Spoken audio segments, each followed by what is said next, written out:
সত্যজিৎ রায়ের লেখা ফেলুদার রহস্য অ্যাডভেঞ্চার নিয়ে আমাদের এই বিশেষ নিবেদন সানডে সাসপেন্স ফেলুদা স্পেশাল। আজকের গল্প জাহাঙ্গীরের স্বর্ণমুদ্রা। এই গল্পটি প্রথম প্রকাশিত হয় শারদীয়া সন্দেশ পত্রিকায় 1983 সালে। প্রধান চরিত্রে ফেলুদা, তোপসে, শঙ্কর প্রসাদ চৌধুরী, খুড়িমা, জয়ন্ত, চাকর অনন্ত, নরেশ কাঞ্জিলাল, ডক্টর সরকার এবং কালীনাথ রায়। ফেলুদার ভূমিকায় সব্যসাচী চক্রবর্তী, জটায়ু বিভু ভট্টাচার্য, তোপসে ও অন্যান্য কয়েকটি ভূমিকায় দীপ, নরেশ কাঞ্জিলাল ও কালীনাথের ভূমিকায় মীর, খুড়িমা ইন্দ্রাণী। গল্পের সূত্রধার মীর। শুরু হচ্ছে জাহাঙ্গীরের স্বর্ণমুদ্রা।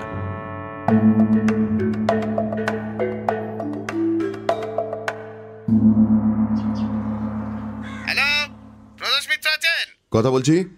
ধরুন পানিহাটিতে কল আছে আপনার। হ্যাঁ, কথা বলুন।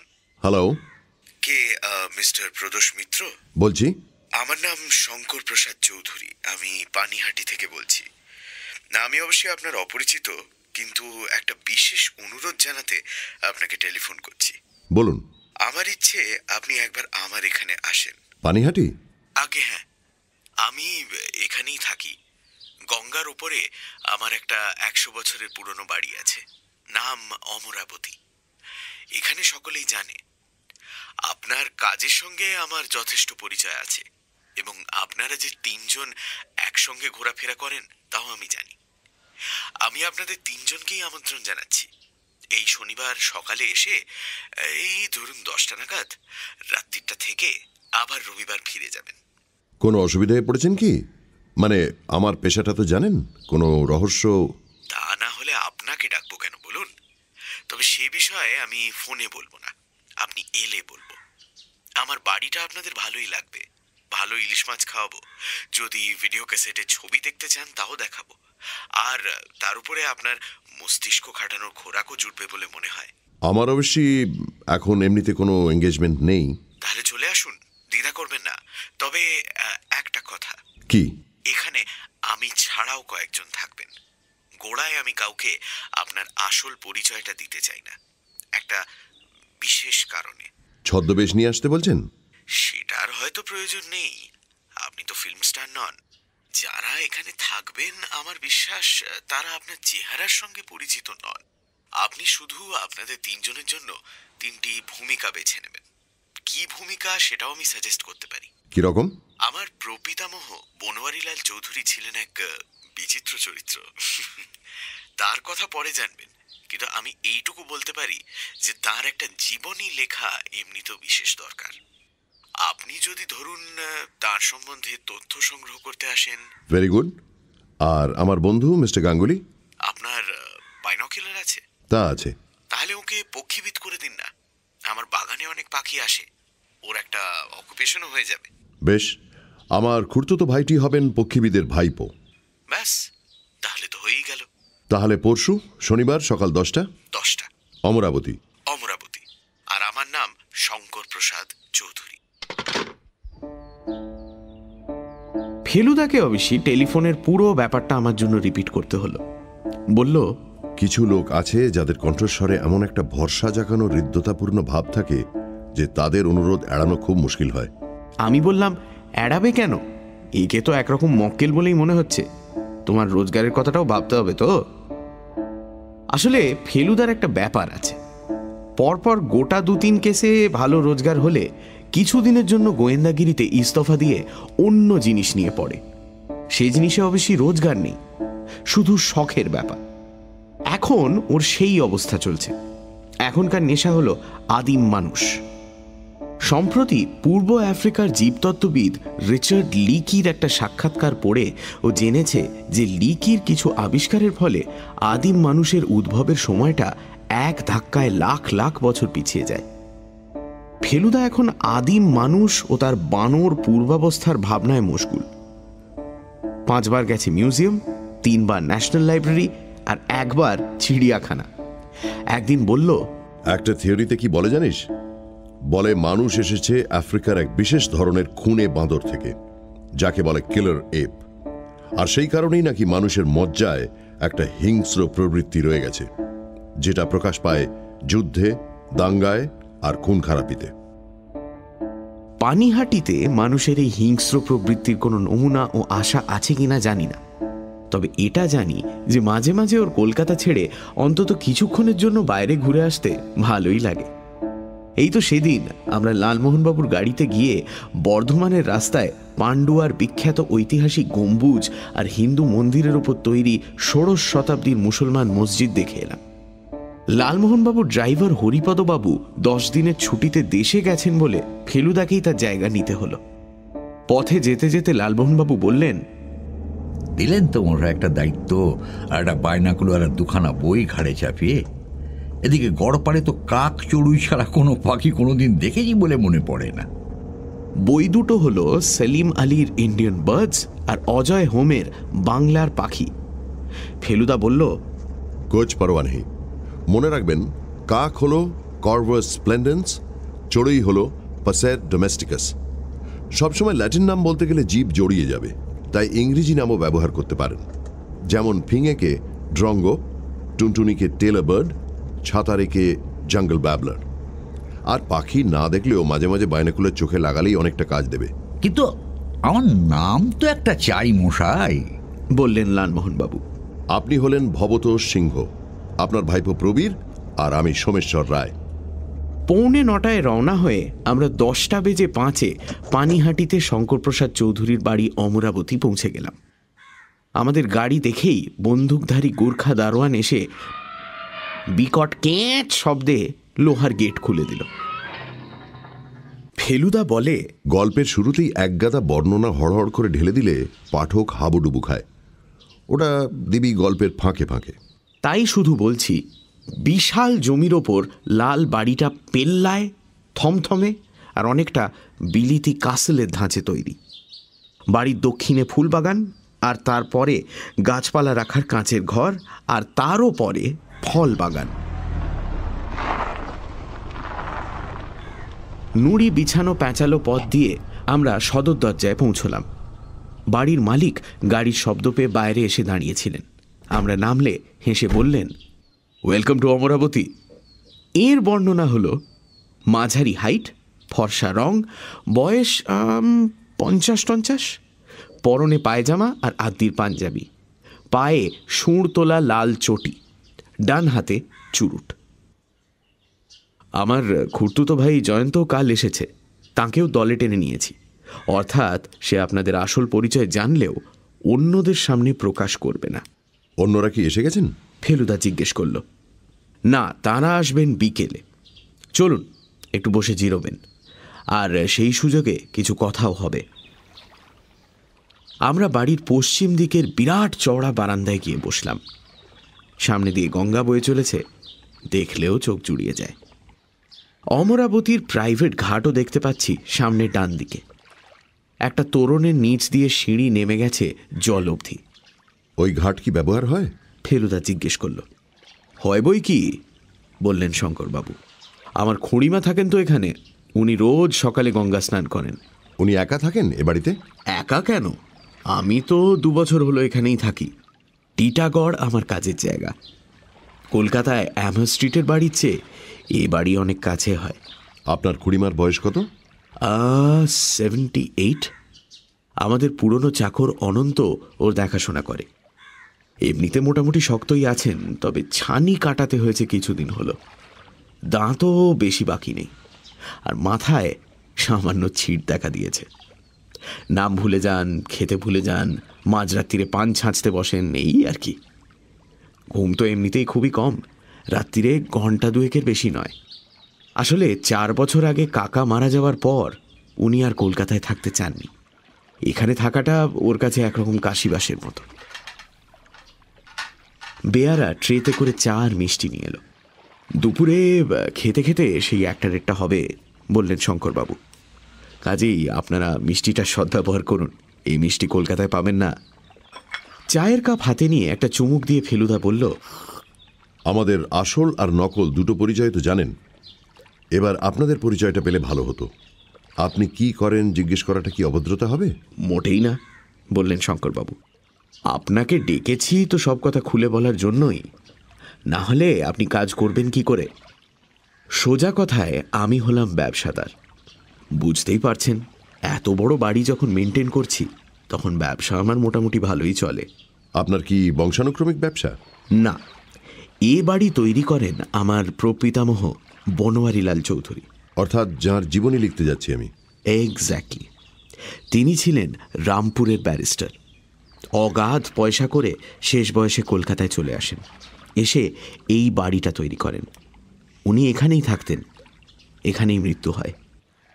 ঠাকুরদাদাও ব্যারিস্টার ছিলেন, তবে তার পসার আমার প্রপিতামহর মতো ছিল না। তার দুটো কারণ, জুয়া আর মদ। তার ফলে চৌধুরী পরিবারের অবস্থা কিছুটা পড়ে যায়। বাড়িতে বনোয়ারিলালের মূল্যবান কিছু সম্পত্তি ছিল, সেগুলোর কথায় পরে আসছি। তার কিছু আমার ঠাকুরদাদা বিক্রি করে দেন। ব্যবসা শুরু করেন আমার বাবা, আর তার ফলে বংশের ভিত খানিকটা মজবুত হয়। তারপর আমি। আর আপনার খুড়তুতো ভাই? জয়ন্ত ব্যবসায় যায়নি, সে আছে এক ইঞ্জিনিয়ারিং ফার্মে। ভালোই রোজগার করে, তবে ইদানিং শুনছি ক্লাবে গিয়ে পোকার খেলছে। ঠাকুরদাদার একটা গুণ পেয়েছে আর কি।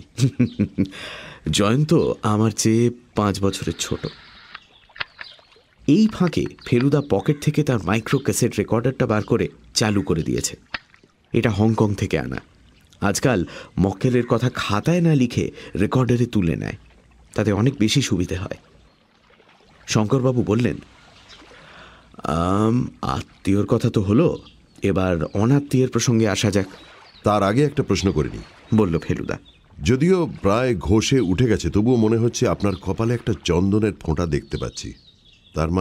তার মানে আর কিছুই না, আজ হলো আমার জন্মতিথি। ফোঁটাটা দিয়েছেন খুড়িমা। জন্মতিথি বলেই কি আজ এখানে অতিথি সমাগম হবে? অতিথি বলতে মাত্র 3 জন। গত বছর ছিল 50th বার্থডে, সেবারেও ডেকেছিলাম এই 3 জনকেই। ভেবেছিলাম ওই একটিবারই তিথি পালন করব, কিন্তু একটা বিশেষ কারণে এবারও করছি। বুঝতেই পারছেন, এ বাড়িতে যারা একবার এসেছেন তাদের দ্বিতীয়বার আসতে কোনো আপত্তি হবে না। এই দ্বিতীয়বারের কারণটা কি? শঙ্করবাবু একটু ভেবে বললেন, খুব ভালো হয় যদি আপনারা চা খেয়ে একবার দোতলায় আসেন আমার সঙ্গে, আমার খুড়িমার ঘরে। তাহলে বাকি ঘটনাটা বুঝতে সুবিধে হবে, আর আমিও ব্যাপারটা গুছিয়ে বলতে পারবো। আমরা মিনিট খানেকের মধ্যেই উঠে পড়লাম। সিঁড়িতে পৌঁছতে হলে বৈঠকখানা দিয়ে যেতে হয়। এখানে বলে রাখি, বাহারের আসবাব, কার্পেট, মখমলের পর্দা, ঝাড়লণ্ঠন, শ্বেতপাথরের মূর্তি ইত্যাদি মিলিয়ে এমন জমজমাট বৈঠকখানা আমি বেশি দেখিনি। সিঁড়ি উঠতে উঠতে ফেলুদা বলল, আপনার খুড়িমা ছাড়া দোতলায় আর কে থাকেন? খুড়িমা থাকেন উত্তর প্রান্তে, বললেন শঙ্করবাবু, আর দক্ষিণে থাকি আমি। জয়ন্ত এলেও দক্ষিণেরই একটা ঘরে থাকে। দোতলার ল্যান্ডিং পেরিয়ে আমরা ঢুকলাম খুড়িমার ঘরে। বেশ বড় ঘর, কিন্তু এতে কোনো জাঁকজমক নেই। পশ্চিমে দরজার বাইরে আলো আর বাতাসের বহর দেখে বোঝা যায় ওদিকেই গঙ্গা। দরজার পাশেই বুড়ি মাদুরে বসে মালা জপছেন। তার পাশে একটা হামানদিস্তা, একটা পানের বাটা আর একটা মোটা বই, নির্ঘাত রামায়ণ কি মহাভারত হবে। আসবাব বলতে একটা খাট আর একটা ছোট আলমারি। আমরা ঘরে ঢুকতেই খুড়িমা মাথা তুলে পুরু চশমার ভিতর দিয়ে আমাদের দিকে চাইলেন। কজন অতিথি এসেছেন কলকাতা থেকে, বললেন শঙ্করবাবু। তাই ঘাটের মরাটাকে দেখাতে আনলি বাবা? আমরা 3 জনে এগিয়ে গিয়ে প্রণাম করতে বৃদ্ধা বললেন, তা বাপু, তোমাদের পরিচয় জেনে আর কি হবে? নাম তো আর মনে থাকবে না, নিজের নামটাই ভুলে যাই মাঝে মাঝে। এখন তো বসে বসে দিন গো না। আসুন। শঙ্করবাবুর ডাকে আমরা ঘুরলাম। বৃদ্ধা আবার বিড়বিড় করে মালা জপতে শুরু করলেন। এবার দেখলাম ঘরের উল্টো দিকে খাটের পাশে একটা প্রকাণ্ড সিন্দুক রয়েছে। শঙ্করবাবু পকেট থেকে চাবি বার করে সিন্দুকটা খুলতে খুলতে বললেন, এবারে আপনাদের যে জিনিসটা দেখাবো সেটা হলো আমার প্রপিতামহর সম্পত্তি। রামপুরে থাকতে বহু নবাব তালুকদার তার মক্কেল ছিলেন। এগুলো তাঁদের উপঢৌকন। এরই বেশ কিছু আমার ঠাকুরদাদা বিপাকে পড়ে বেচে দিয়েছিলেন। তবে তারপরেও কিছু আছে, যেমন এই দেখুন। শঙ্করবাবু একটা থলি বার করে তার মুখটা ফাঁক করে হাতের তেলোয় উপুর করলেন। ঝনঝন করে কিছু গোল চাকতি তেলোয় পড়ল। জাহাঙ্গীরের আমলের স্বর্ণমুদ্রা, বললেন শঙ্করবাবু। দেখুন, প্রত্যেকটিতে একটি করে রাশির ছবি খোদাই করা। এই জিনিস একেবারেই দুষ্প্রাপ্য। রাশিচক্র হলে 11টা কেন? ফেলুদা জিজ্ঞেস করল। 12টা হওয়া উচিত নয় কি? একটা মিসিং। আমরা পরস্পরের দিকে চাইলাম। আরো জিনিস আছে, বললেন শঙ্করবাবু। সেগুলো এই আইভরির বাক্সটার মধ্যে। সোনার উপর চুনি বসানো ইটালিয়ান নস্যির কৌটো, জেড পাথরে চুনি আর পান্না বসানো মোগলের সুরাপাত্র, আংটি, লকেট।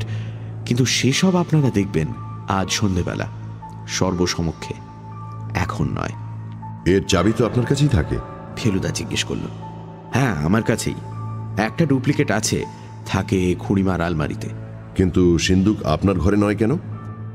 এ ঘরটা অতীতে ছিল আমার প্রপিতামহর ঘর। সিন্দুক তারই আমলের। ওটা আর সরাইনি। আর কড়া পাহারা আছে গেটে। এ ঘরে খুড়িমা প্রায় সর্বক্ষণই থাকেন, তাই এক হিসেবে ওটা এখানে যথেষ্ট সেফ। আমরা আবার নিচের বারান্দায় ফিরে এলাম। চেয়ারে বসার পর ফেলুদা টেপ রেকর্ডারটা চালু করে দিয়ে বলল, একটি মুদ্রা মিসিং হলো কি করে? সেই কথাই তো বলছি, বললেন শঙ্করবাবু। 3 জনকে উইকেন্ডে নেমন্তন্ন করেছিলাম গত জন্মতিথিতে। একজন হলেন আমার বিজনেস পার্টনার নরেশ কাঞ্জিলাল, আরেকজন এখানকারই ডাক্তার অর্ধেন্দু সরকার, আর তৃতীয় ব্যক্তি হলেন কালীনাথ রায়। ইনি স্কুলে আমার সহপাঠী ছিলেন। 35 বছর পরে আবার আমার সঙ্গে যোগাযোগ করেন।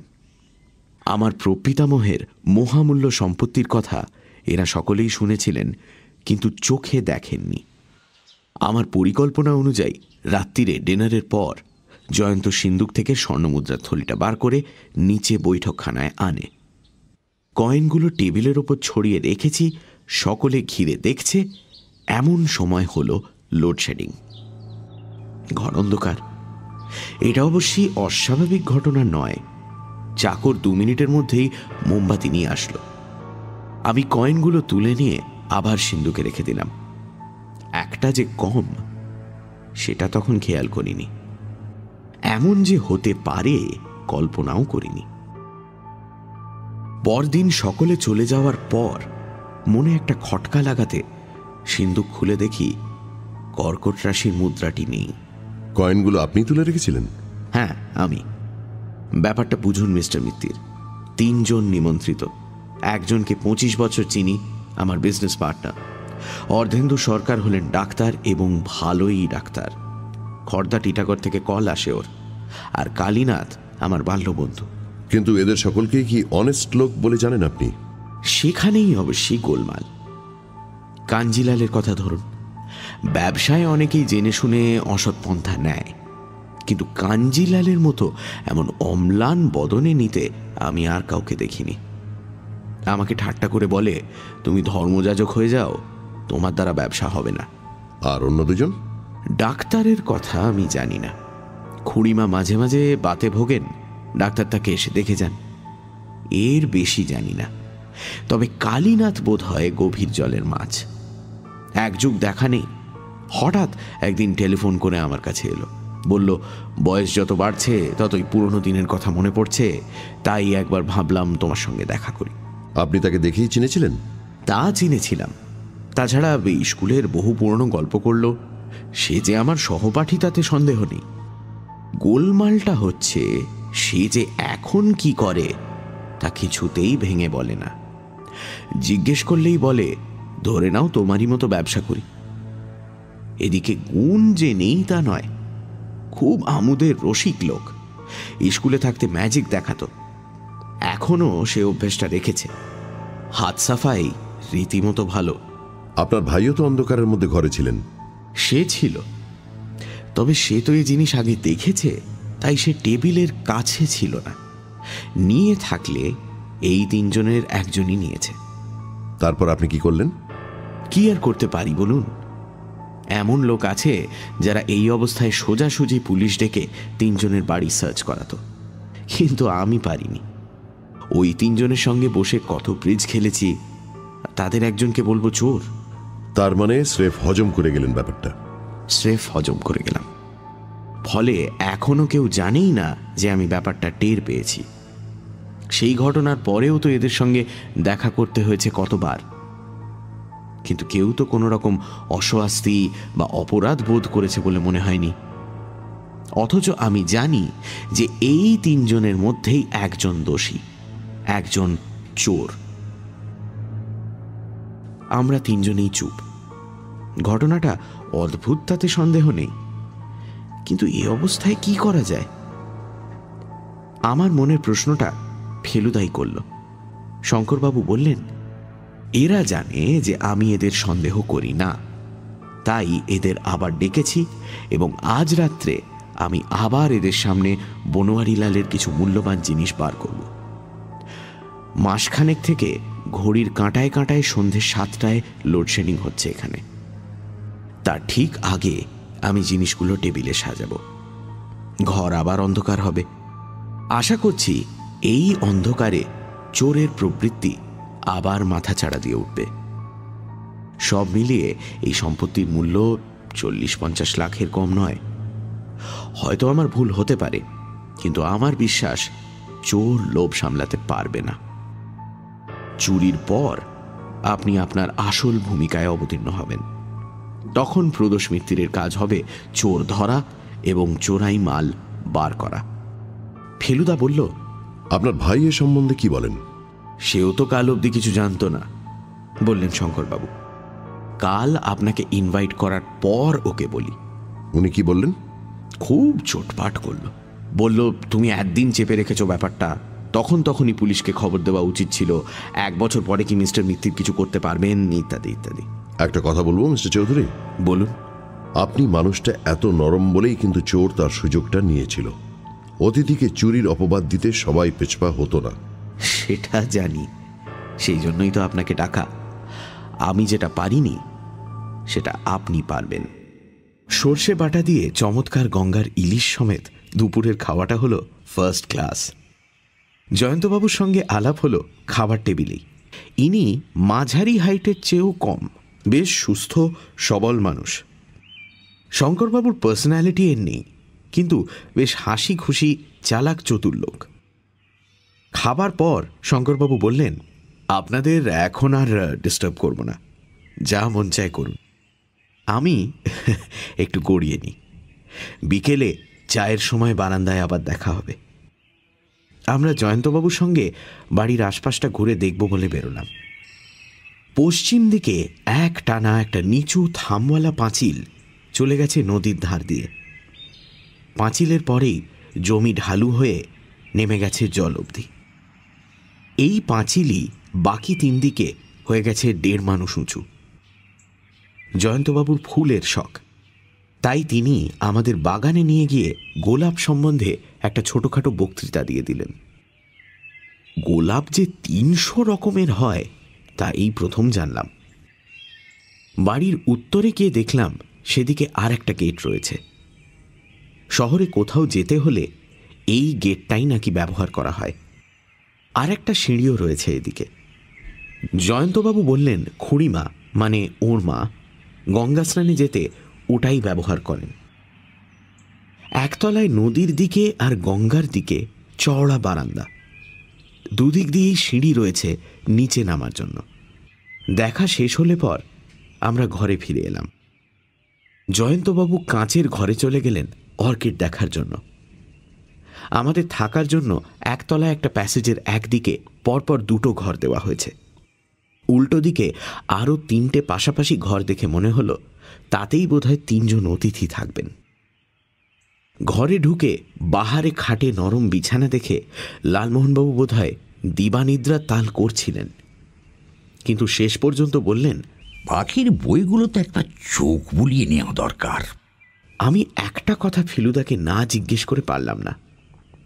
আচ্ছা, 1 বছর আগে যে লোক চুরি করেছে সে যদি এবার আর চুরি না করে তাহলে তুমি চোর ধরবে কি করে? ফেলুদা বলল, সেটাই 3 ভদ্রলোককে স্টাডি না করে বলা শক্ত। যার মধ্যে চুরির প্রবৃত্তি রয়েছে তার সঙ্গে আর 5টা অনেস্ট লোকের একটা সূক্ষ্ম তফাৎ থাকা উচিত। চোখ কান খোলা রাখলে সে তফাৎ ধরা পড়তে পারে। বলিস না, যে লোক চুরি করে তার বাইরেটা যতই পালিশ করা হোক না কেন তাকে আর ভদ্রলোক বলা চলে না। সত্যি বলতে কি, ভদ্রলোক সাজার জন্য তাকে যথেষ্ট অভিনয় করতে হয়। বিকেলে পরপর 2টো গাড়ির আওয়াজ পেয়ে বুঝলাম অতিথিরা এসে গেছেন। বারান্দায় চায়ের আয়োজন হলে পর শঙ্করবাবুই আমাদের ডেকে নিয়ে গেলেন 3 গেস্টের সঙ্গে আলাপ করানোর জন্য। ডক্টর সরকার 1 মাইলের মধ্যেই থাকেন। ইনি হেঁটেই এসেছেন। বছর 50 বয়স, চোখে চশমা, মাথার চুল পাতলা হয়ে এসেছে। গোঁপটা কাঁচা হলেও কানের পাশে চুলে পাক ধরেছে। নরেশ কাঞ্জিলাল বিরাট মানুষ। ইনি স্যুট টাই পরে সাহেব সেজে এসেছেন। ফেলুদার পরিচয় জেনে বললেন, বানোয়ারিলালের জীবনী লেখার কথা আমি শঙ্করকে অনেকবার বলেছি। আপনি এই কাজের ভারটা নিয়েছেন শুনে খুশি হলাম। হি ওয়াজ এ রিমার্কেবল ম্যান। মজার লোক হলেন কালীনাথ রায়। এর কাঁধে একটা ব্যাগ ঝুলছে, তাতে হয়তো ম্যাজিকের সরঞ্জাম থাকতে পারে। লালমোহনবাবুর সঙ্গে পরিচয় হতেই বললেন, পক্ষীবিদ যে মুরগির ডিম পকেটে নিয়ে ঘোরে তা তো জানতাম না মশাই। কথাটা বলেই খপ করে লালমোহনবাবুর পাঞ্জাবির পকেটে হাত ঢুকিয়ে একটা মুরগির ডিমের সাইজের মসৃণ সাদা পাথর বার করে দিয়ে আক্ষেপে সুরে বললেন, এ যে দেখছি পাথর, আমি তো ফ্রাই করে খাবার মতলব করেছিলুম। কথা হলো রাত্রিরে খাবার পর কালীনাথবাবু তার হাত সাফাই দেখাবেন। সূর্য হেলে পড়েছে, গঙ্গার জল চিকচিক করছে, ঝিরঝিরে হাওয়া। তাই বোধ হয় নরেশবাবু আর কালীনাথবাবু নেমে গেলেন বাইরের শোভা উপভোগ করতে। লালমোহনবাবু কিছুক্ষণ থেকেই উসখুস করছিলেন। এবার বাইনকিউলার বার করে উঠে পড়ে বললেন, দুপুরে যেন একটা প্যারাডাইজ ফ্লাই ক্যাচারের ডাক শুনেছিলুম। দেখি তো পাখিটা আশেপাশে আছে কিনা। ফেলুদার গম্ভীর মুখ দেখে আমিও হাসিটা কোনো মতে চেপে গেলাম। ডাক্তার সরকার চায়ে চুমুক দিয়ে শঙ্করবাবুর দিকে ফিরে বললেন, আপনার ভ্রাতাটিকে দেখছি না, সে কি বাগানে ঘুরছে নাকি? ওর ফুলের নেশার কথা তো আপনি জানেন। ওকে তো বলেছি মাথায় টুপি না পরে যেন রোদে না ঘোরেন। সে আদেশ তিনি মেনেছেন কি? জয়ন্ত কি ডাক্তারের আদেশ মানার লোক? আপনি তাকে চেনেন না? ফেলুদা যে চারমিনার হাতে আর চোখে ডাক্তারের কথাবার্তা হাবভাব লক্ষ্য করছে সেটা বেশ বুঝতে পারছি। আপনার খুড়িমা কেমন আছেন? শঙ্করবাবুর দিকে ফিরে জিজ্ঞেস করলেন ডাক্তার সরকার। এমনিতে তো ভালোই, বললেন শঙ্করবাবু, তবে অরুচির কথা বলছিলেন যেন। আপনি একবার ঢুমেরে আসুন না। তাই যাই। ডক্টর সরকার চলে গেলেন খুড়িমাকে দেখতে। প্রায় একই সঙ্গে জয়ন্তবাবু ফিরে এলেন বাগান থেকে, ঠোঁটের কোণে হাসি।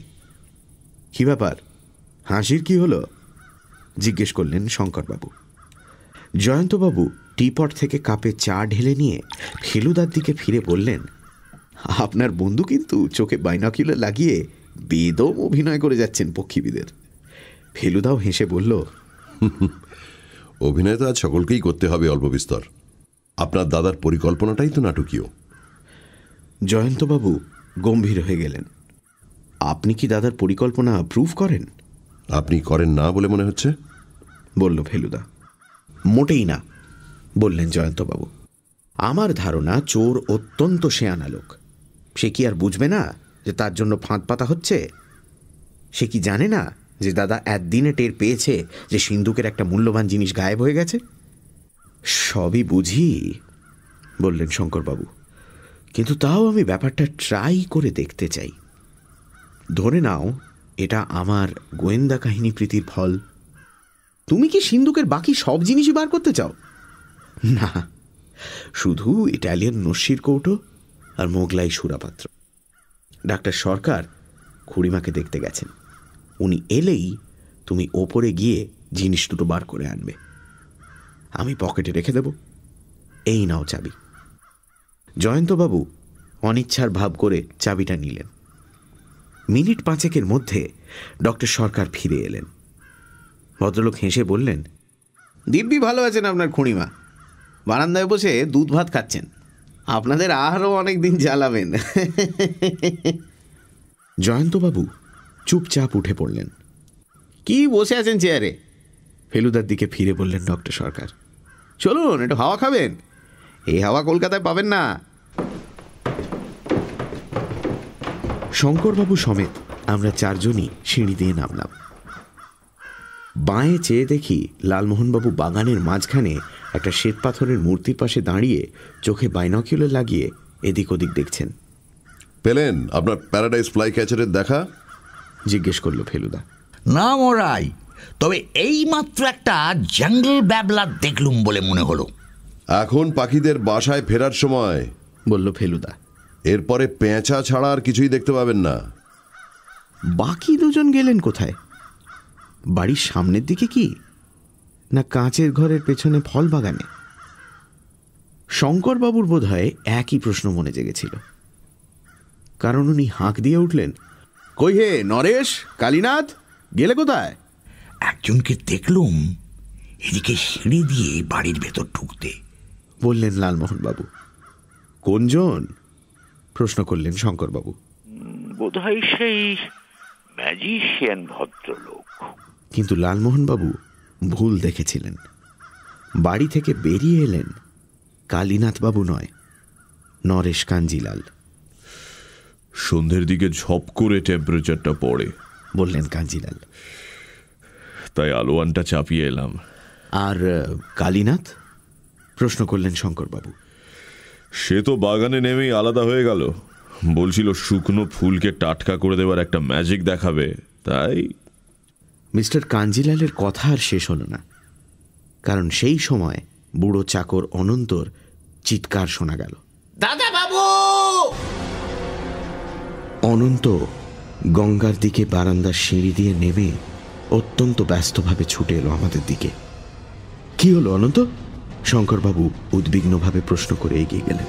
ছোট দাদাবাবু অজ্ঞান হয়ে পড়ে আছেন দোতলায়। দোতলার সিঁড়ি দিয়ে উঠে ল্যান্ডিং পেরিয়েই খুড়িমার ঘর, সেটা আগেই বলেছি।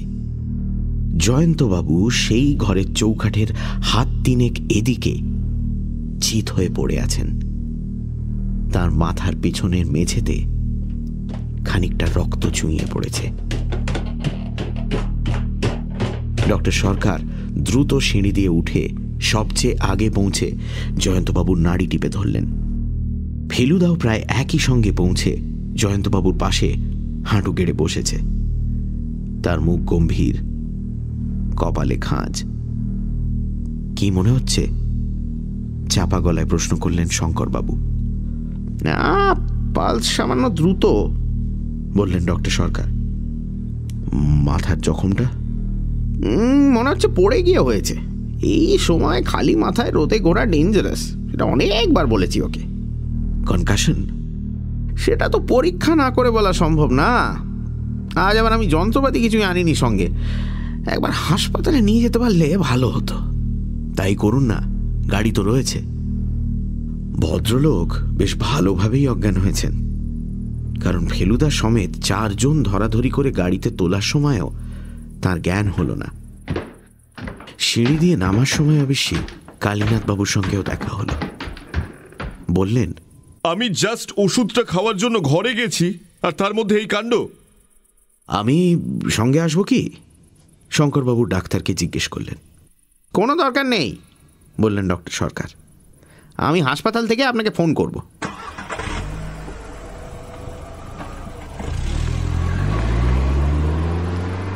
গাড়ি চলে গেল।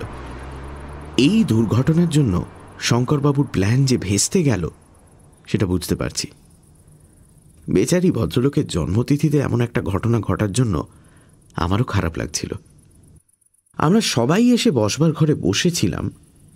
প্রায় সঙ্গে সঙ্গেই ফেলুদা কেন যে, আমি আসছি, বলে উঠে গেল তা জানি না, অবশ্যই মিনিট দুয়েকের মধ্যেই আবার ফিরে এলো। শঙ্করবাবু অতিথিদের সামনে যথাসম্ভব স্বাভাবিক হাসি খুশি ব্যবহার করছিলেন, এমনকি তার আশ্চর্য প্রপিতামহ সম্বন্ধে অদ্ভুত সব ঘটনাও বলছিলেন।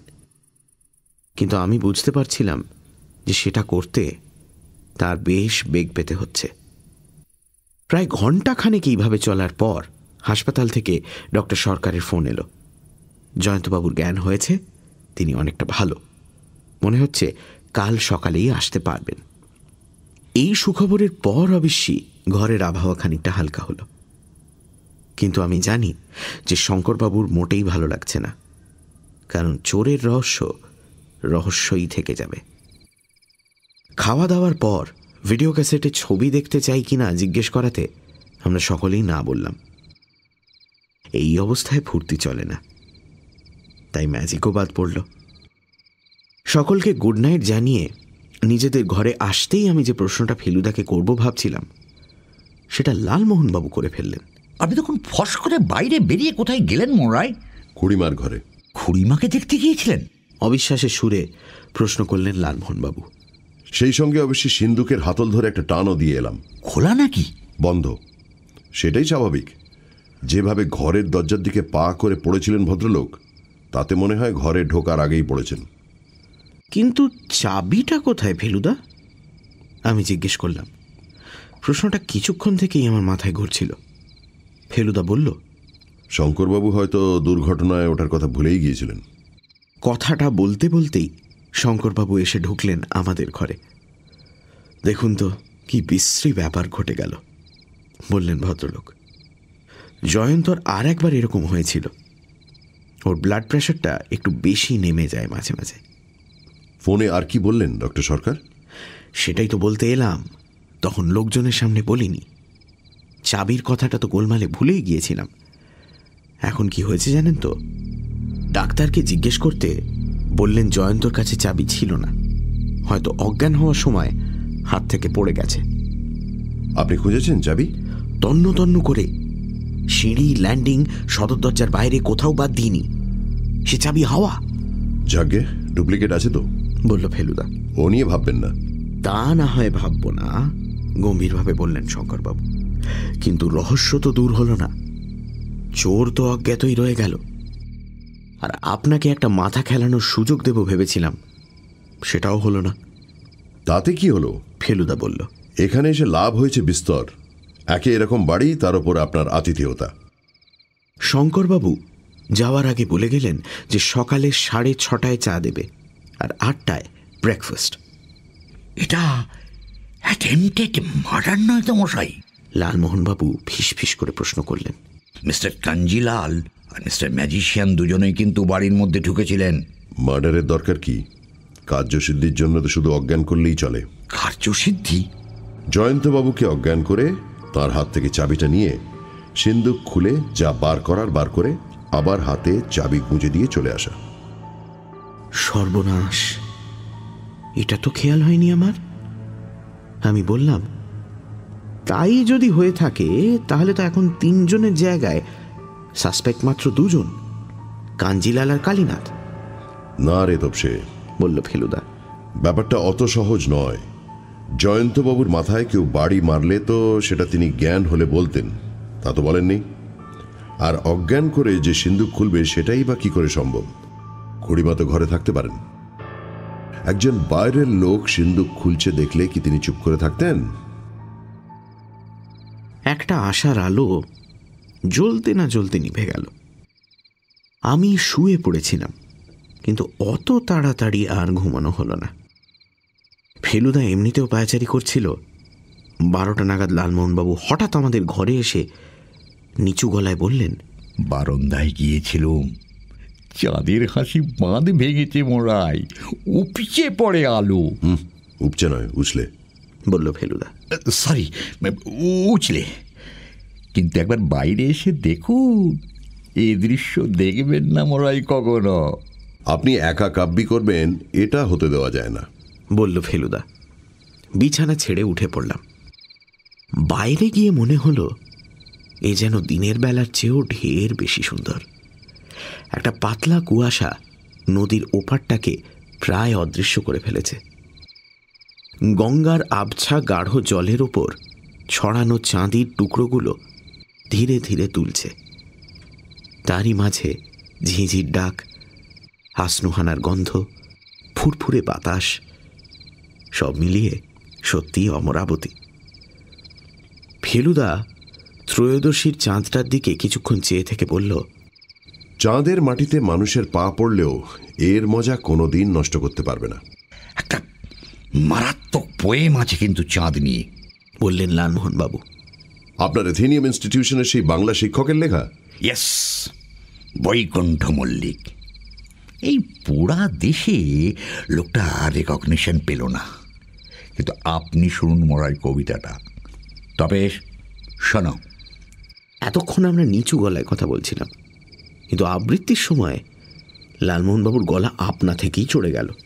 আহ, দেখো চাঁদের মহিমা, কভু বা সুগোল রৌপ্য থালি, কভু আধা, কভু সিকি, কভু এক ফালি, যেন সদ্য কাটা নখ পড়ে আছে নভে, সেইটুকুও নাহি থাকে যবে আসে অমাবস্যা।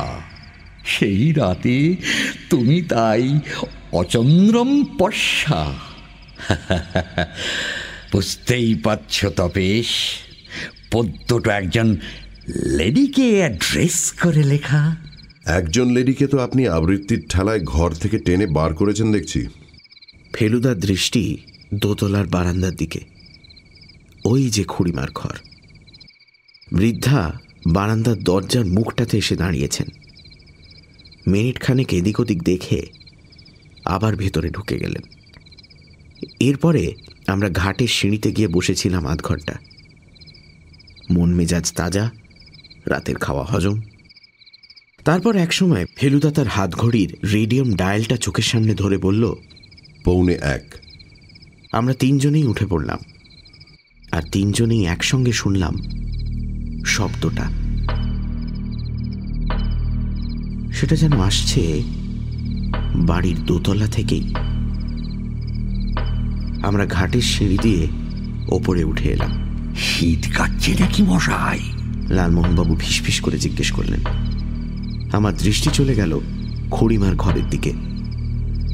ঘরে একটা টিমটিমে আলো জ্বলছে। আওয়াজটা আসছে ওই ঘর থেকেই, কিন্তু ওই ঘর ছাড়াও আর একটা ঘরে আলো জ্বলছে, দক্ষিণ দিকের শেষ ঘরটা।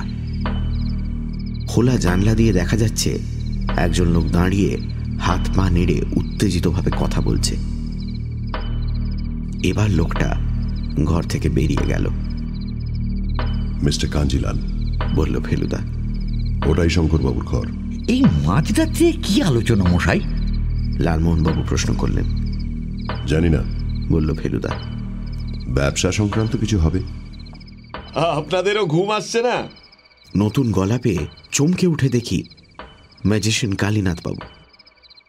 ভদ্রলোক সিঁড়ি দিয়ে নেমে এলেন। খটখট শব্দটা এখনো হয়ে চলেছে। কালীনাথবাবুর ঘাড় ঘুরে গেল সেই দিকে। কিসের শব্দ বুঝতে পারছেন তো? প্রশ্ন করলেন ভদ্রলোক। হামানদিস্তা কি? ফেলুদা বলল। ঠিক বলেছেন, এই মাঝরাত্রিরে বুড়ি পান ছাঁচতে বসেন। এ শব্দ আগেও পেয়েছি। কথাটা বলে হাতের তেলোর আড়ালে দেশলাই জ্বালিয়ে সিগারেট ধরিয়ে ফেলুদার দিকে একটা শেয়ানা দৃষ্টি দিয়ে বললেন, বনওয়ারিলালের জীবনী লেখার জন্য গোয়েন্দার দরকার হলো কেন? আমি তো লালমোহনবাবুরও মুখ হাঁ হয়ে গেছে। ফেলুদা একটু হালকা হেসে বলল, যাক, অন্তত একজন আমার আসল পরিচয়টা জানে দেখে ভালোই লাগলো। তা জানবে না কেন মিস্টার মিত্তির? এ শর্মা অনেক ঘাটের জল খেয়েছে, অনেক কিছু দেখে শুনে চোখ কান দুই খুলে গেছে। ফেলুদা এক দৃষ্টে চেয়ে আছে ভদ্রলোকের দিকে। তারপর বলল, আপনি কি রহস্যই করবেন না খুলে বলবেন? খুলে আর কজনে বলতে পারে মিস্টার মিত্তির? স্পষ্ট বক্তা আর কজনে হয়? বেশিরভাগই তো মুখ চোরা। আর দুঃখের বিষয়, আমিও যে সেই দলেই পড়ি। আপনি গোয়েন্দা, খুলে বলার কাজ হলো আপনার। তবে আপনাকে আমি একটা কথা বলতে চাই, এখানে এসে আপনার পেশাটাকে কাজে লাগানোর কথা ভুলে যান। অমরাবতীতে এসেছেন, দুদিন ফুর্তি করে গঙ্গার হাওয়া খেয়ে ফিরে যান, নইলে বিপদে পড়তে পারেন। আপনার উপদেশের জন্য ধন্যবাদ। কালীনাথ বাবু নিজের ঘরে ফিরে গেলেন। লোকটা অনেক কিছু জানে বলে মনে হচ্ছে, চাপা গলায় বললেন লালমোহন বাবু। একটা জিনিস তো জানতেই পারে, বলল ফেলুদা। কি? আমরা দুজনে একসঙ্গে জিজ্ঞেস করলাম। চুরিটা কে করেছিল? যে করেছিল সে তো ওর পাশেই দাঁড়িয়েছিল। আমি বললাম, কিন্তু সেটা তো উনি নিজেও করে থাকতে পারেন, উনি তো হাত সাফাই জানেন। এক্স্যাক্টলি, বলল ফেলুদা। 6:30 বেডটি না দিলে হয়তো ঘুম ভাঙতে আরো দেরি হতো, কিন্তু ফেলুদাকে দেখে মনে হলো সে অনেকক্ষণ আগেই উঠেছে। জিজ্ঞেস করাতে বলল, শুধু উঠেছি নয়, এর মধ্যে একটা চক্করও মেরে এসেছি। কোথায়? শহরের দিকে। কি দেখলে? কি দেখলাম না সেটাই বড় কথা। কিছু বুঝতে পারলে? পানিহাটিতে আসা বৃথা হয়নি, এটা বুঝেছি। লালমোহনবাবু এসে বললেন, এমন সলিড ঘুম নাকি ওর অনেক দিন হয়নি। খুড়িমার উঠতে দেরি দেখে তিনিও খুব সলিড ঘুমিয়েছেন বলে মনে হচ্ছে, বলল ফেলুদা। আমি বললাম, সেটা আবার কি করে জানলে? অনন্তকে জিজ্ঞেস করেছিলাম, সে বলল মা ঠাকুরন এখনো গঙ্গা স্নানে যাননি, এমনিতে 6টার মধ্যে নাকি ওর স্নান সারা হয়ে যায়। আমরা 3 জন বারান্দায় গিয়ে বসেছিলাম। মিনিট 10 মধ্যে শঙ্করবাবু এসে পড়লেন, স্নান টান সেরে ফিটফাট। আমি কিন্তু ধরা পড়ে গেছি মিস্টার চৌধুরী, বলল ফেলুদা। আপনার বাল্যবন্ধু আমায় চিনে ফেলেছেন। সে কি? আপনি ঠিকই বলেছিলেন, ভদ্রলোক গভীর জলের মাছ। তাহলে কি বলছেন আপনার পরিচয়টা দিয়েই দেব? তাহলে কিন্তু সেই সঙ্গে আপনার জানিয়ে দিতে হবে আপনি কেন আমাকে ডেকেছেন, অর্থাৎ এতদিন যে কথাটা চেপে রেখেছিলেন সেটা প্রকাশ করতে হবে। শঙ্করবাবুর কপালে আবার দুশ্চিন্তার রেখা দেখা দিল। 5 মিনিটের মধ্যেই কাঞ্জিলাল আর কালীনাথবাবু বারান্দায় এসে পড়লেন, আর তার প্রায় সঙ্গে সঙ্গেই বাইরে একটা গাড়ির আওয়াজ পাওয়া গেল। কাঞ্জিলাল আর কালীনাথ বারান্দায় রয়ে গেলেন। আমরা 4 জন সদর দরজায় গিয়ে হাজির হলাম। লাল ক্রস মারা একটা কালো অ্যাম্বাসেডর থেকে নামলেন জয়ন্তবাবু আর ডাক্তার সরকার। জয়ন্তবাবুর মাথার পেছনের চুল খানিকটা কামিয়ে সেখানে প্লাস্টার লাগানো হয়েছে। জয়ন্তবাবু নেমেই তাঁর দাদার কাছে ক্ষমা চাইলেন। ভেরি সরি, তোমার জন্মতিথিতে এমন একটা অঘটন ঘটিয়ে ফেললাম। আসলে প্রেশারটা। কোনো চিন্তা নেই, বললেন ডক্টর সরকার। আমি ওষুধ দিয়ে দিয়েছি, তবে রোদে বেশি ঘোরাঘুরি চলবে না। আপনারা চা খাবেন তো? বললেন শঙ্করবাবু। তাহলে মন্দ হতো না, চা পানের সময় পাইনি এখনো। এরা সব কোথায়? জয়ন্তবাবু জিজ্ঞেস করলেন। বারান্দায়, বললেন শঙ্করবাবু। জয়ন্তবাবু আর ডাক্তার সরকার বারান্দার দিকে চলে গেলেন। চলুন সকলে একসঙ্গেই বসা যাক, ফেলুদার দিকে ফিরে বললেন শঙ্করবাবু। দাঁড়ান, তার আগে একটা কাজ সেরে নেওয়া দরকার। ফেলুদা কথাটা বেশ জোরের সঙ্গেই বলল। কি কাজের কথা বলছে ও? কাজ? শঙ্করবাবু যেন একটু অবাক হয়েই জিজ্ঞেস করলেন। আপনার খুড়িমার কাছে সিন্ধুকের যে ডুপ্লিকেট চাবিটা আছে সেটা চাইলে পাওয়া যাবে নিশ্চয়ই? তা নিশ্চয়ই যাবে, কিন্তু একবার সিন্ধুকটা খুলে দেখতে চাই। খুড়িমার ঘরে গিয়ে দেখি বুড়ি গামছা নিয়ে স্নানে বেরোচ্ছেন। আজ তোমার এত দেরি? শঙ্করবাবু প্রশ্ন করলেন। আর বলিস না, চোখ মেলে দেখি ঝাঝা রোদ, একদিন যে কি হয়। তোমার চাবি গোছাটা একবার দিতে হবে খুড়িমা, সিন্ধুকটা খুলব। কিন্তু তোর কাছে যে আমারটা খুঁজে পাচ্ছি না। খুড়িমা আলমারি খুলে চাবির গোছা বার করে দিয়ে চলে গেলেন। শঙ্করবাবু সিন্ধুকের দিকে এগিয়ে গেছেন, আর সেই ফাঁকে কেন জানি ফেলুদা হামানদিস্তাটা হাতে নিয়ে একবার নেড়ে চেড়ে দেখল। সর্বনাশ! শঙ্করবাবুর চিৎকারে চমকে লালমোহনবাবু সেলিম আলীর বইটা তার হাত থেকে ফেলেই দিলেন। থলি বাক্স কিছুই নেই, বলল ফেলুদা। শঙ্করবাবুর ফ্যাকাশে মুখ দিয়ে কথাই বেরোচ্ছে না। ওটা বন্ধ করুন, বলল ফেলুদা। তারপর চলুন নিচে যাওয়া যাক। সত্য উদ্ঘাটনের সময় এসেছে। আমার আসল পরিচয়টা সকলকে জানিয়ে দিন এবং কতগুলো প্রশ্ন করব সেটাও জানিয়ে দিন। বুঝতে পারছি শঙ্করবাবুকে অনেকখানি মনের জোর প্রয়োগ করতে হচ্ছে, কিন্তু তিনি গত বছরের চুরির ব্যাপারটা আর আজ এইমাত্র সিন্দুক খুলে যা দেখলেন সেটা মোটামুটি গুছিয়ে সকলকে বললেন, আমার বাড়িতে আমারই অতিথি হয়ে এসে আমার এত কাছের লোক যে এমন একটা কাজ করতে পারে সেটা স্বপ্নেও ভাবিনি। কিন্তু ঘটনা যে ঘটেছে তাতে কোনো ভুল নেই, আর সেই কারণেই আমি কলকাতার স্বনামধন্য ইনভেস্টিগেটর প্রদোষ মিত্রকে ডেকেছি এর কিনারা করার জন্য। ইনি তোমাদের কয়েকটা প্রশ্ন করবেন, আশা করি তোমরা তার ঠিক ঠিক জবাব দেবে। সকলে চুপ। কার মনে কি প্রতিক্রিয়া হচ্ছে দেখে বোঝার উপায় নেই। ফেলুদা শুরু করল। প্রথম প্রশ্নটা ডাক্তার সরকারকে, আর সেটা যাকে বলে অপ্রত্যাশিত। ডক্টর সরকার, আপনাদের এই পানিহাটিতে কটা হাসপাতাল আছে? একটাই, বললেন ডাক্তার সরকার। তার মানে সেখানেই আপনি নিয়ে গিয়েছিলেন জয়ন্তবাবুকে, আর সেখান থেকেই কাল রাত্রে ফোন করেছিলেন? হঠাৎ এ প্রশ্ন কেন জানতে পারি কি? কারণ আজ সকালে আমি সে হাসপাতালে গিয়েছিলাম, জয়ন্তবাবু সেখানে যাননি। ডাক্তার সরকার হাসলেন। কাল রাত্রে যে আমি হাসপাতাল থেকে ফোন করেছিলাম সে কথা তো আমি শঙ্করবাবুকে বলিনি। তবে কোত্থেকে করছিলেন? আমার বাড়ি থেকে। কাল যাবার পথেই জয়ন্তবাবুর জ্ঞান হয়, তখন বুঝতে পারি আঘাত গুরুতর নয়, কনকাশন হয়নি। তবু একবার দেখবো বলে আমার বাড়িতেই নিয়ে যাই, তখনই ঠিক করি রাত্রিটা ওখানেই রেখে সকালে পৌঁছে দিয়ে যাব। এবার জয়ন্তবাবুকে একটা প্রশ্ন, বলল ফেলুদা। আপনি কাল যে সিন্দুক খোলার জন্য চাবিটা নিলেন সেটা তো আপনার হাতেই ছিল। হ্যাঁ, কিন্তু মাথা ঘুরে পড়ার পর তা হাতে নাও থাকতে পারে। হাতে না থাকলেও কাছাকাছি পড়ে থাকার কথা, কিন্তু তা তো ছিল না। সেটার আমি কি জানি? চাবি আপনারা খুঁজে পেলেন কি না পেলেন তার আমি কি করতে পারি? আপনি কি বলতে চাইছেন সেটা সরাসরি বলুন না। আরেকটা প্রশ্ন আছে, সেটাও ডাক্তারকে, তারপরেই সরাসরি বলছি। ডক্টর সরকার, হিমোগ্লোবিন বলে একটা পদার্থ আছে, সেটা আপনি জানেন নিশ্চয়ই? কেন জানবো না? সাধারণ লোকের চোখে সেটার রঙের সঙ্গে রক্তের কোনো তফাৎ ধরা পড়ে না, সেটাও নিশ্চয়ই জানেন? ডাক্তার সরকার গলা খাঁকড়ানি দিয়ে মাথা নেড়ে হ্যাঁ জানিয়ে দিলেন। আমার বিশ্বাসটা কি তাহলে এবার বলি, বলল ফেলুদা। সকলে এক দৃষ্টে চেয়ে আছে ফেলুদার দিকে। আমার বিশ্বাস জয়ন্তবাবু অজ্ঞান হননি, অজ্ঞান হবার ভান করেছিলেন ডাক্তার সরকারের সঙ্গে একজোট হয়ে, কারণ তাদের দুজনেরই এই বাড়ি থেকে চলে যাওয়ার দরকার ছিল। ননসেন্স, চেঁচিয়ে বললেন জয়ন্তবাবু। কেন চলে যাব? কেন? কারণ মাঝরাত্রিরে গোপনে আবার ফিরে আসবেন বলে। ফিরে আসবো? হ্যাঁ, উত্তরের ফটক দিয়ে ঢুকে পেছনের সিঁড়ি দিয়ে উঠে আপনার মার ঘরে যাবেন বলে। আপনি একটু বাড়াবাড়ি করছেন মিস্টার মিত্তির। মাঝরাত্রিরে মার ঘরে যাব আর মা টের পাবেন না? মা রাত্রিরে 3 ঘন্টার বেশি ঘুমন না, সেটা আপনি জানেন?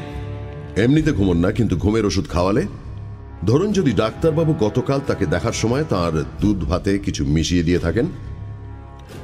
জয়ন্তবাবু আর ডাক্তার সরকার দুজনেরই ডোন্ট কেয়ার ভাবটা মিনিটে মিনিটে কমে আসছে, সেটা বুঝতে পারছি। ফেলুদা বলে চলল, আপনার ফিরে আসতে হয়েছিল কারণ 1 বছর আগে যে কাঁচা কাজটা করেছিলেন এবার আর সেরকম করলে চলতো না। শঙ্করবাবুর পুরো প্ল্যানটাই ভেস্তে দিয়ে মাঝরাত্রিরে এসে চুরিটা সারার দরকার ছিল। সে চুরি ধরা পড়তো কবে তার কোনো ঠিক নেই। অবশ্যই চাবি আপনার কাছে ছিল না, তাই আপনার মার আলমারি থেকে ডুপ্লিকেট বার করে নিতে হয়েছিল। সেই সময় আমার এই বন্ধুর আবৃত্তি শুনে আপনি কিঞ্চিত বিচলিত হয়ে পড়েন, তাই গায়ে একটা থান জড়িয়ে দরজার মুখে এসে প্রমাণ করতে হয়েছিল যে আপনার মা জেগেই আছেন, এভরিথিং ইজ অল রাইট। তারপরে আমাদের মনে এই ধারণা বদ্ধমূল করার জন্য হামানদিস্তা পিটতে শুরু করেন।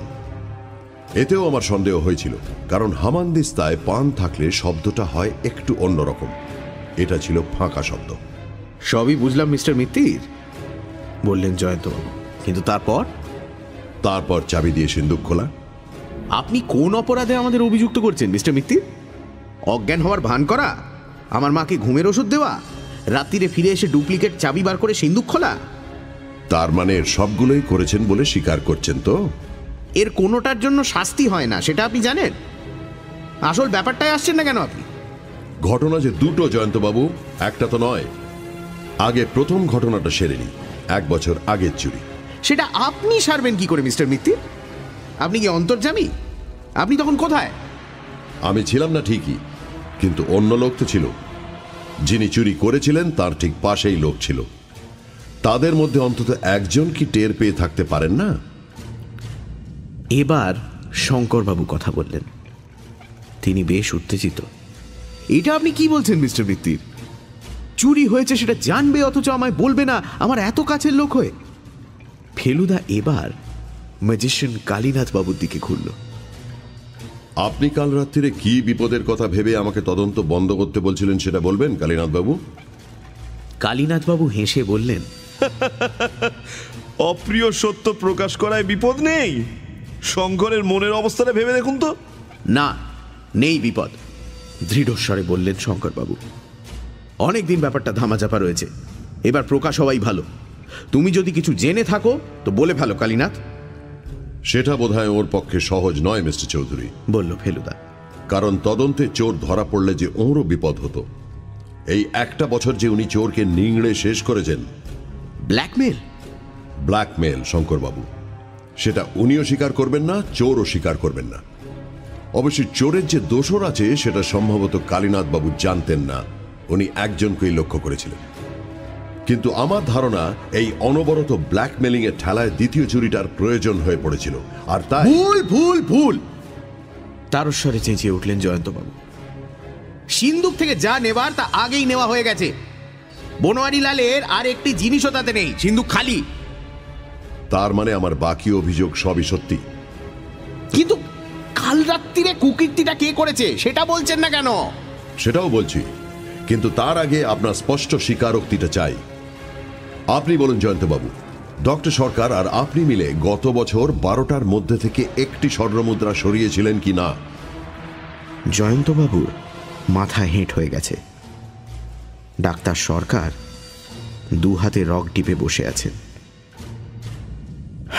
আমি স্বীকার করছি, বললেন জয়ন্তবাবু। ফেলুদা পকেট থেকে টেপ রেকর্ডারটা বার করে চালু করে আমার হাতে দিয়ে দিল। আমি দাদার কাছে ক্ষমা চাইছি। সে স্বর্ণমুদ্রা ডাক্তার সরকারের কাছেই আছে, সেটা ফেরত দেওয়া হবে। আমাদের দুজনেরই অর্থাভাব হয়েছিল। একটার জায়গায় 12টার পুরো সেটটা বিক্রি করলে প্রায় 100 গুণ বেশি দাম পাওয়া যাচ্ছিল, তাই বাকি 11টা নেবার কথা ভাবছিলেন? স্বীকার করছি, কিন্তু চোর আরো আছে মিস্টার মিত্তির, যে ব্ল্যাকমেল করতে পারে। সে লোক চুরিও করতে পারে, বলল ফেলুদা। কিন্তু তিনি চুরি করেননি। তাহলে? প্রশ্ন করলেন শঙ্করবাবু। ওগুলো সরিয়েছেন প্রদোষ মিত্র। ফেলুদা ঘর থেকে বাকি মাল এনে টেবিলের ওপর রাখল। সকলের মুখ হাঁ হয়ে গেছে। এই হলো বনোয়ারি লালের বাকি সম্পত্তি, বলল ফেলুদা। মেঝেতে চাবি না পেয়ে এবং রক্তের বদলে হিমোগ্লোবিন দেখে মনে ঘোর সন্দেহ উপস্থিত হয়। তাই যখন আপনাকে ধরাধরি করে নিচে নিয়ে যাচ্ছিলাম তখন বাধ্য হয়ে আমাকে পিকপকেটের ভূমিকা অবলম্বন করতে হয়েছিল। ভাগ্য ভালো যে চাবিটা ছিল আপনার প্যান্টের ডান পকেটে, বাঁ পকেটে থাকলে পেতাম না। আপনাকে নিয়ে যাবার পর আমরা বৈঠকখানায় এসে বসি। তখনই এক ফাঁকে বেরিয়ে গিয়ে আমি সিন্দুক খুলে জিনিসগুলো বার করে আমার ঘরে রেখে দিই। আমি জানতাম যে বিপদের আশঙ্কা আছে। এই নিন আপনার চাবি মিস্টার চৌধুরী। এরপর কি করা হবে সেটা আপনি স্থির করুন। আমার কাজ এখানেই শেষ।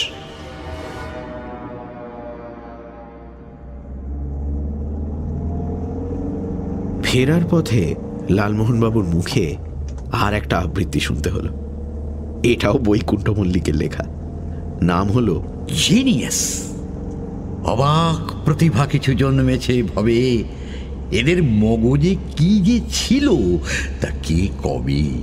দা ভিঞ্চি, আইনস্টাইন, খনা লীলাবতী, সবারে সরি আমি, সবারে প্রণতি।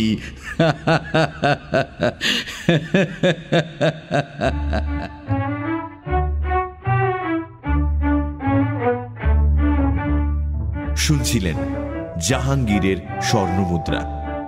রচনা সত্যজিৎ রায়, ফেলুদার ভূমিকায় সব্যসাচী চক্রবর্তী, জটায়ুর ভূমিকায় বিভু ভট্টাচার্য, তোপসে শঙ্কর চৌধুরী, জয়ন্ত চৌধুরী, ডক্টর সরকার, চাকর অনন্তর ভূমিকায় দীপ, নরেশ কাঞ্জিলাল ও কালীনাথ রায়ের ভূমিকায় মীর, খুড়িমা ইন্দ্রাণী, গল্পের সূত্রধার মীর। ফেলুদা থিম সত্যজিৎ রায়, নতুন ফেলুদা থিম সন্দীপ রায়, শব্দগ্রহণ, আবহ সঙ্গীত এবং স্পেশাল এফেক্টসে রিচার্ড, পরিকল্পনা ও পরিচালনায় ইন্দ্রাণী।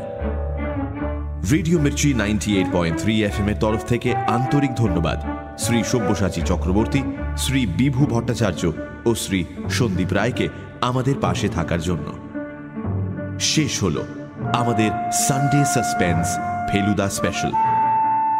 আগামী সপ্তাহ থেকে শুরু হচ্ছে the best of Sunday suspense. Radio Mirchi 98.3 FM এর তরফ থেকে সবাইকে জানাই আ সাসপেন্সফুল হ্যাপি নিউ ইয়ার।